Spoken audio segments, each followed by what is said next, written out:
Hola, ¿cómo están?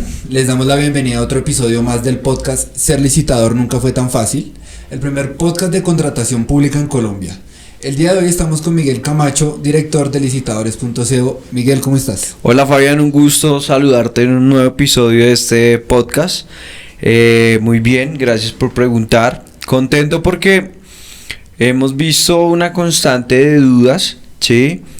Nuestro equipo empezó a analizar un poco los episodios más escuchados, cuáles son las categorías, y nos dimos cuenta que lo que tiene que ver con educación, con explicar temas específicos, gusta mucho. Sí. Entonces, el día de hoy nos toca un tema bastante interesante que es ¿El glosario? el glosario. Entonces, ¿qué es glosario? Vamos a hablar de temas puntuales específicos de términos que se utilizan en los procesos de contratación. Me parece muy importante que hablemos de ese tema porque quizás algunas de las personas que nos ven o nos escuchan se les genera esas dudas, ¿no? De ciertos términos que son como desconocidos, ¿no? Claro, es que es normal, porque pues si yo soy empresario, porque tengo que saber que la jurisprudencia, entonces, ¿qué es jurisprudencia? ¿Sí? Un ejemplo muy pequeño, entonces, no, que la adenda número 6. Entonces, bueno, ¿qué es esa vaina? Entonces vamos a empezar a desarrollar para aclarar términos, o el que esté licitando que de pronto no se ha encontrado con esos términos, pues cuando se los encuentre ya tenga el referente. Familiarice un poco más con el Claro, tema. total. Bueno, Miguel, empecemos nuestro glosario. Explícanos qué es el proveedor.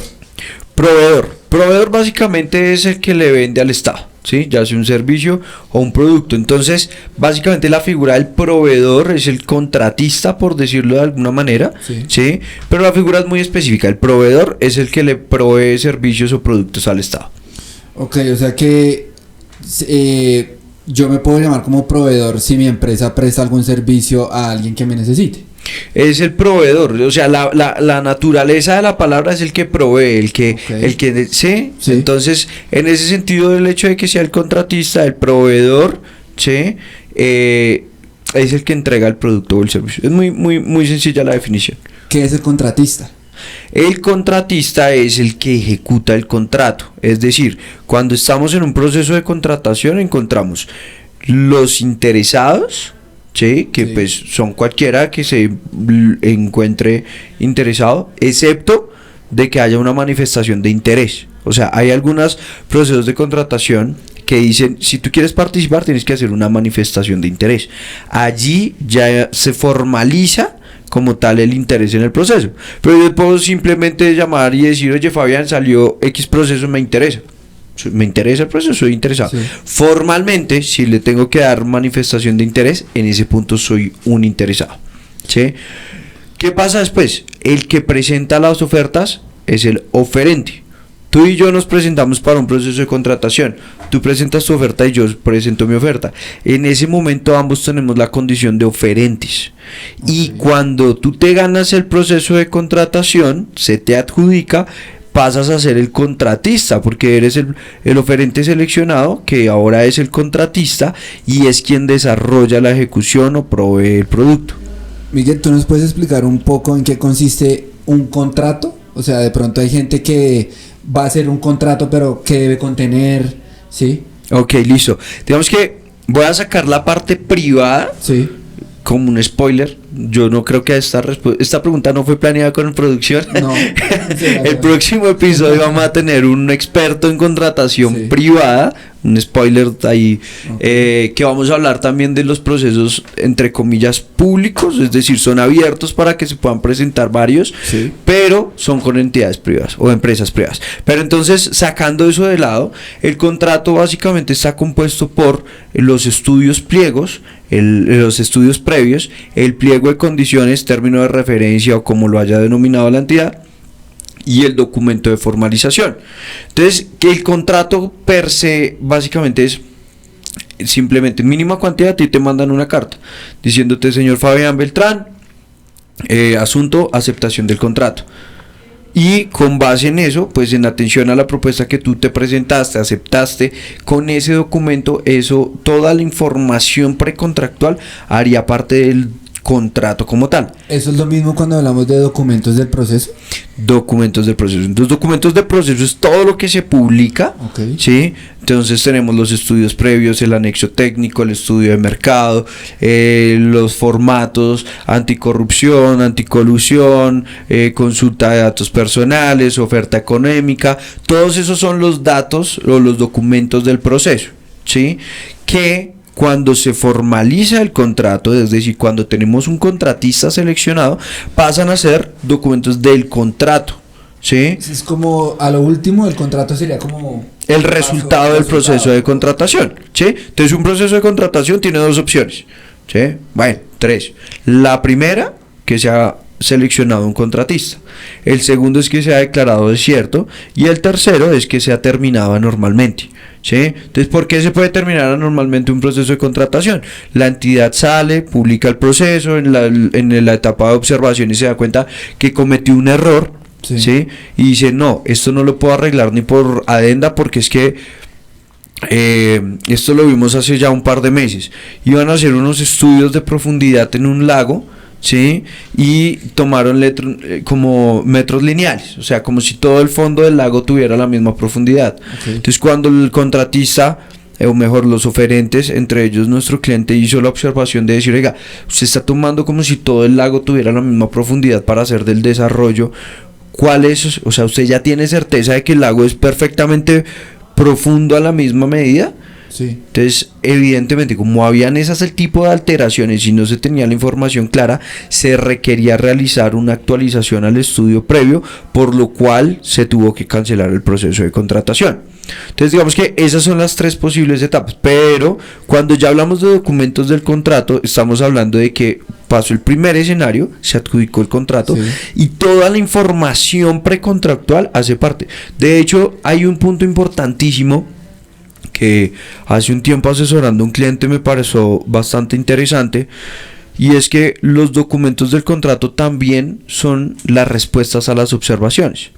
Entonces, tú te has dado cuenta, y en estos episodios lo hemos mencionado mucho, y es yo como oferente, o mejor como interesado, antes de presentar mi oferta, tengo la capacidad de presentar observaciones. Sí. Y esas observaciones me las resuelve la entidad, ¿sí? En los documentos del contrato se incluyen las respuestas a las observaciones. De hecho, el caso es muy específico, y es que había un riesgo. Sí, había un riesgo establecido en el pliego en el estudio previo. Hace unos episodios hablamos de los riesgos de los procesos de contratación. Sí. Y resulta que ninguna aseguradora emitió la póliza. ¿Sí? En ese momento, digamos que ellos estaban independientes, hicieron todo el trámite, básicamente ninguna entidad aseguradora les emitió póliza, y la entidad contratante dijo, ok, yo asumo el riesgo. ¿Sí?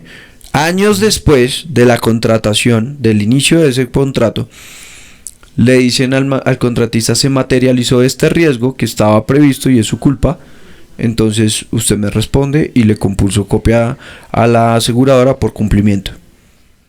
O sea, ahí entraría la póliza. Ahí la póliza empezó a hacer su estudio, claro. Y cuando la póliza está en su estudio dice, discúlpeme, señora entidad, usted en la respuesta número tal del documento denominado respuesta a observaciones al prepliego, sí, indicó que usted iba a asumir la responsabilidad, y en razón a ello emitió una adenda en donde dijo que usted asumía. Entonces todo eso hace parte de los documentos del proceso o pero documentos del contrato también. ¿se puede generar algún inconveniente donde no estén adjuntos todos esos documentos? Pues a ver, afortunadamente hoy por hoy tenemos el sistema de contratación pública, ya sea el SECOP 1, que es solamente la publicación, sí, o el SECOP 2, en donde es la plataforma donde se presentan las ofertas, que de hecho lo hablamos en estos días. Colombia Compra Eficiente nos notificó pues de la circular 3, creo que es del 2024, en donde migró muchas entidades que estaban trabajando en SECOP 1 para que empezaran a trabajar en SECOP 2, que es una excelente noticia. Entonces, ¿qué hace esto? Que si la documentación es pública, si la documentación está colgada, pues todos tenemos acceso a ella. Entonces yo ya sé cuáles son los documentos del contrato. Evidentemente en la plataforma del SECOP me aparece documentos del contrato, toda la información, pero ahora es muy difícil que no se encuentre esa información. Antes, cuando todo era escrito, todo era impreso, todo era manual, se podía presentar ya la información está abierta al público. Exactamente, y los informes se cargan en el sistema, los de ejecución, cuando pasas tu factura tienes que cargarlos, todo esto queda en el sistema. Entonces es una garantía bastante interesante para las partes. Miguel, cuéntanos un poco qué es una MIPYME. MIPYME. La MIPYME es una categoría económica para las empresas, micro, pequeña y mediana empresa. Okay. ¿Sí? ¿Por qué tenemos que hablar de las MIPYMEs en contratación pública? Y es que hay, digamos que uno de los lineamientos estatales es motivemos, incentivemos a estas pequeñas, medianas y pequeñas empresas, micro, pequeñas y medianas empresas, discúlpame, a participar en procesos de contratación. Entonces, no es lo mismo que yo, hoy por hoy, realice, qué sé yo, cuidado y jardinería de espacios verdes. Sí. Y llevo 4 años en el mercado, tengo una facturación pequeña de 150 millones al año y quiero participar en procesos de contratación, versus que vaya a participar con una empresa que lleva 20 años en el mercado, sea proveedor de grandes superficies, propiedades horizontales y que tenga una facturación de 5.000 millones de pesos al año. Sí. Si vamos a comparar la competitividad entre estas dos empresas financieramente, realmente puede que el pequeño vaya a cobrar más caro. Como no tiene la demanda como la otra, pues evidentemente puede tener una desventaja competitiva. Entonces se diseñó una metodología en las cuales las micro, pequeñas y medianas empresas pueden limitar los procesos hasta $125,000. Se hace el cálculo en dólares para que sea, digamos que, ¿sí? Entonces cada año se calcula al momento del corte, $125,000 corresponde a tanto dinero, ¿sí? Y es importante hablar porque si 2 o más MIPYMEs establecen la solicitud de limitación a MIPYMEs, las empresas que no sean MIPYMEs no pueden participar. ¿Sí? Esas empresas que tú dices son empresas más grandes, ¿tendrían otra clasificación? Sí, ya son grandes empresas. Okay. Entonces estas grandes empresas ya no pueden participar y pues digamos que busca una competencia un poquito más, ¿eh? Ahí empezamos también a hablar de la limitación de MIPYMEs territorial, entonces que solo se puedan presentar las MIPYMEs del municipio, del departamento. Okay. Entonces eso hace, digamos, que incentive las MIPYMEs del lugar donde se va a ejecutar el proyecto. Tú siempre nos has hablado en estos episodios de que debemos hacer un estudio de mercado previo antes de postularme a cualquier oferta o de ver también mis competidores. Sí. Explícanos un poco qué es eso del estudio de mercado. Bueno, el estudio de mercado, digamos que hay 2 formas de verlo, ¿sí?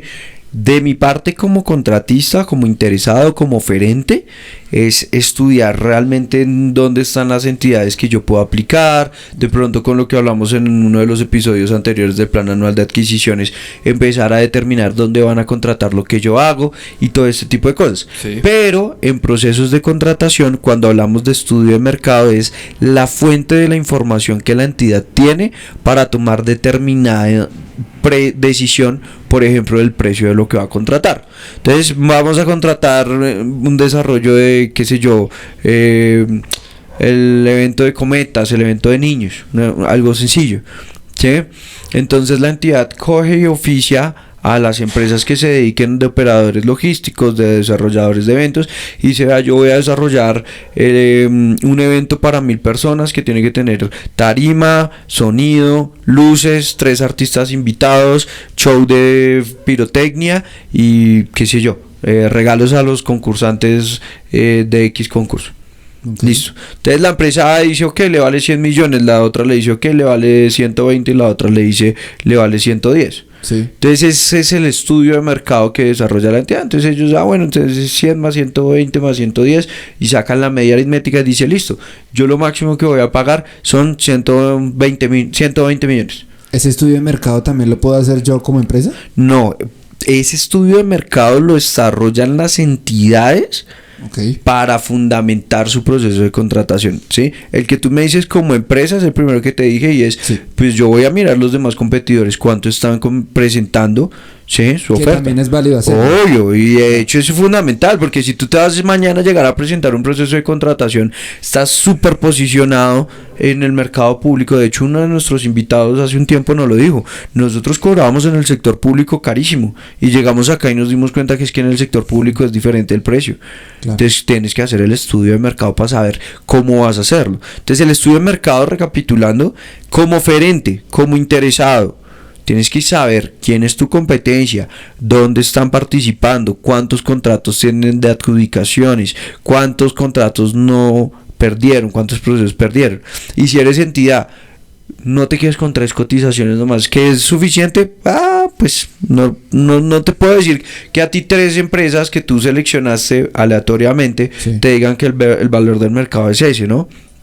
Y hacer un buen estudio de, por ejemplo, las especificaciones técnicas. Todo esto es lo que va a suplementar. Por ejemplo, hay uno de los procesos de contratación que hace poco vi y era un digamos que tipo bolsa, o sea, tienen un presupuesto y lo que afecten.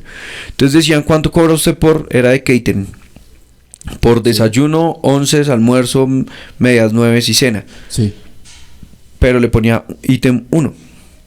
Entonces no es lo mismo tú cotizar un almuerzo durante una semana, ¿sí? Todos los días, a cotizar 100 almuerzos durante una semana. Claro, cambia. Entonces ese tipo de cosas es donde uno diría, el estudio de mercado pronto pudo haberse desarrollado de una manera que supliera mejor la necesidad y pudiera optimizar los costos por oferta y por demanda hacia la entidad.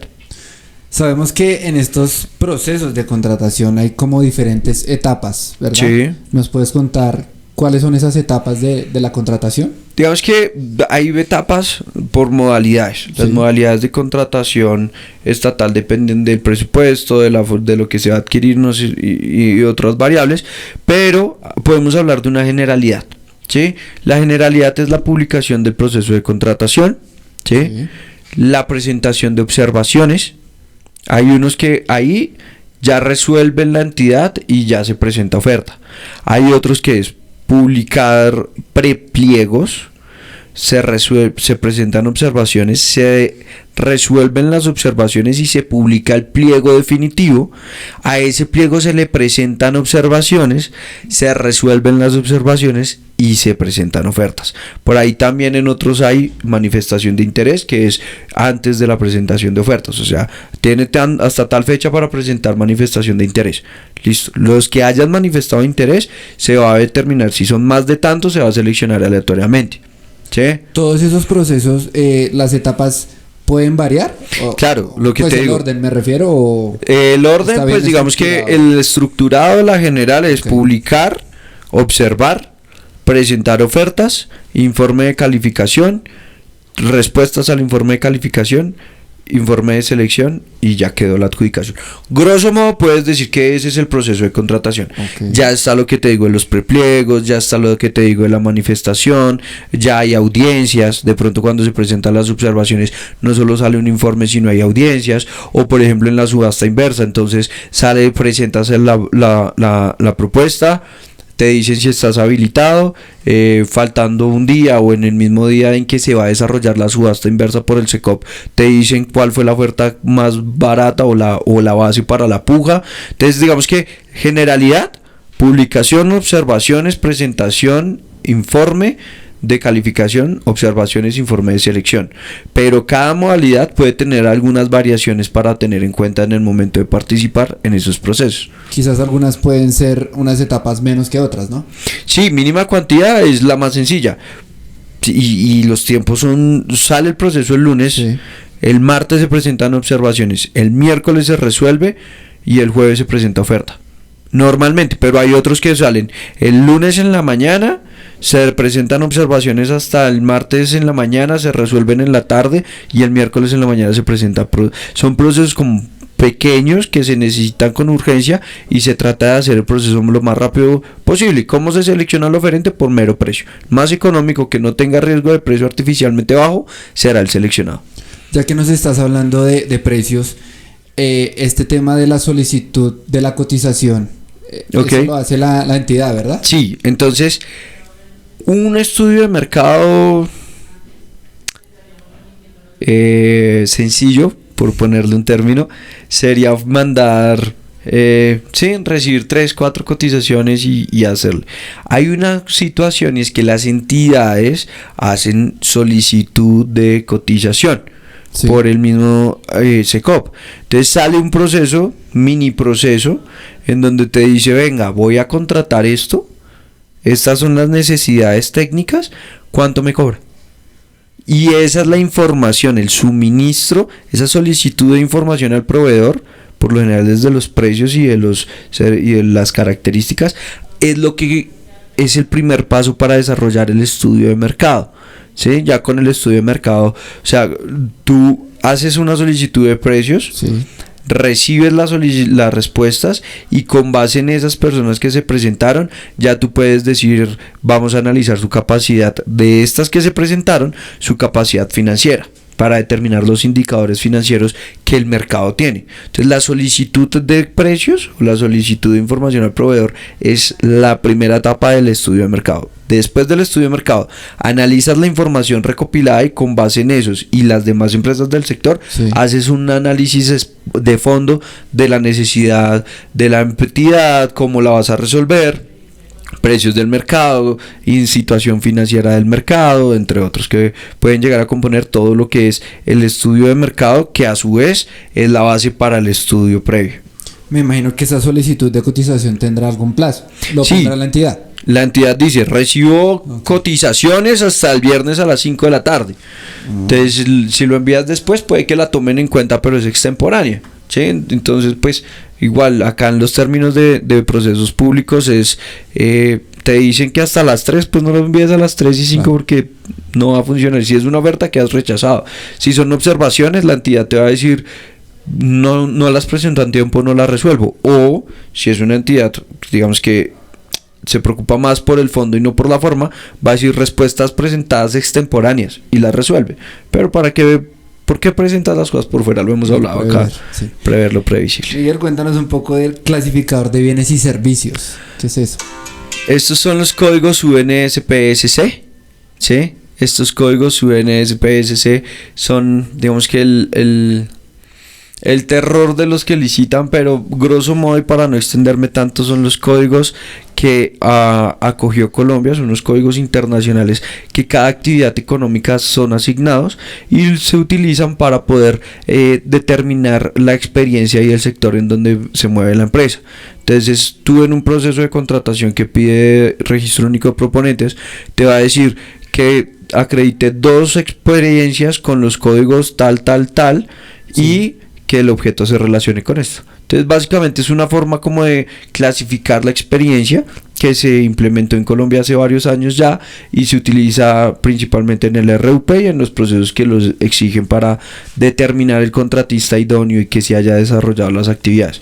Que haya que vengan y desarrollen e inscriban 500.000 registros o códigos UNSPS, como el que conté en uno de los casos de que tenían desfibriladores, siendo una empresa que nada tenía que ver con eso, ya es cuestión de estrategia errada de las empresas. Pero igual eso lo tienen que demostrar, ¿no? Sí, pero cuando la entidad te dice, bueno, tráigame el contrato de la actividad que usted dice, porque tiene acá desfibriladores, y esto no tiene nada que ver con salud, sino usted hizo riego de plantas. Entonces ahí es la costumbre de tener más códigos para aplicar. No, eso no funciona así.